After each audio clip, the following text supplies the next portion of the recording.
Hello everyone, my name is Shreya Gajria and I am from HPD Arts College. I am a student of functional English as well as currently studying at Chaitanya Psychology Study Center. So today we'll be talking about Dr. Narendra Sengupta, and the information that we are looking at today is taken from the book Eminent Indian Psychologists by Rajbhushan. So Dr. Narendra Sengupta was born on 23rd December 1889 in Bengal and died on 13 June 1944 in Lucknow, UP.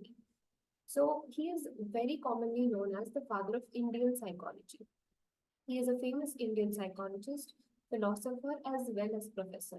He has various achievements, and some of them are that he set up the first laboratory of experimental psychology in India. He got psychology accepted as one of the sections of Indian Science Congress Association.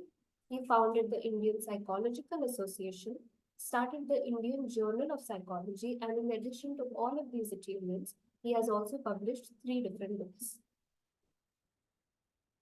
Looking at his education and early achievement, he went to the National College of Bengal where he was born. Seven students from the college at that time were selected to study abroad in different countries, and Dr. Sengupta was one of them. He went to Harvard University in USA and spent 3 years there, which was from 1910 to 1913. He earned his PhD in philosophy with distinction and with a dissertation in anti-intellectualism in Western philosophy. He was honored with the membership of Phi Beta Kappa on the basis of his high academic achievement. Phi Beta Kappa is a society in USA which elects members based on their high academic achievements. So this was part of his great achievements. He earned his degree from the Department of Philosophy and was chaired by the famous philosopher psychologist William James. At the end of his stay at Harvard in 1930, Sir Ashutosh Mukherjee, who was also the Vice Chancellor of the University of Calcutta, advised him to study psychology first before returning to initiate the study of modern psychology at the university. Accordingly, Sengupta studied with the chairman of the Department of Psychology at Harvard University. Later, he went to E.B. Tishner's famous Cornell Laboratory before returning to India in 1914. Now, as for his work life, we see that from 1915 he joined as a lecturer in philosophy at the University of Calcutta. A year later, he was also required to organize various courses in psychology, as he was also the head of the newly created Department of Psychology there. In 1916, he set up the very first laboratory of experimental psychology in India. He also trained the early teachers of modern psychology who distinguished themselves later. One of them was S.K. Bose, again a very well-known psychologist.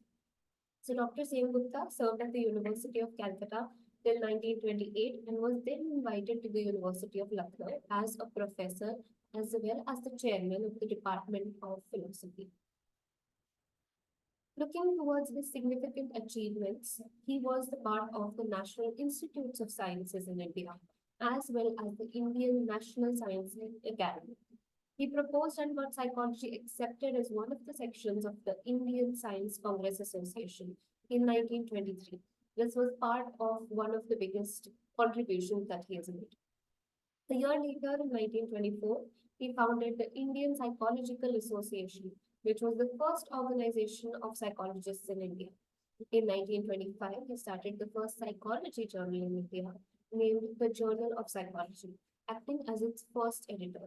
In addition to all these achievements, he has published three books. The very first being the Introduction to Social Psychology in 1928. The second one was Heredity and Mental Traits in 1941. And the third one was Mental Growth and Decline in 1942. Now, Dr. Sengupta as a person, he was known to be a very jovial person. When something humorous occurred, his laughter would resonate in the whole corridor adjoining his room. He had also acquired proficiency in a number of languages in addition to his mother tongue Bengali. These were Pali, Sanskrit, English, German, as well as French. Due to his broad interests and his language proficiency, he published in various areas like anthropology, sociology, philosophy, psychology, religion, etc. Dr. Narendra Sengupta passed away on 13 June 1944 in Lucknow, UP, and he also had planned to publish a manuscript under the title Mechanisms of Ecstasy, Unfortunately, it was lost in the confusion following his death, which was due to a stroke. So, in conclusion, we see how significant his achievements were and how he has contributed to this field of psychology. And even today, we thank him for leaving this lasting impact on our field of psychology. Thank you so much for staying here till the end.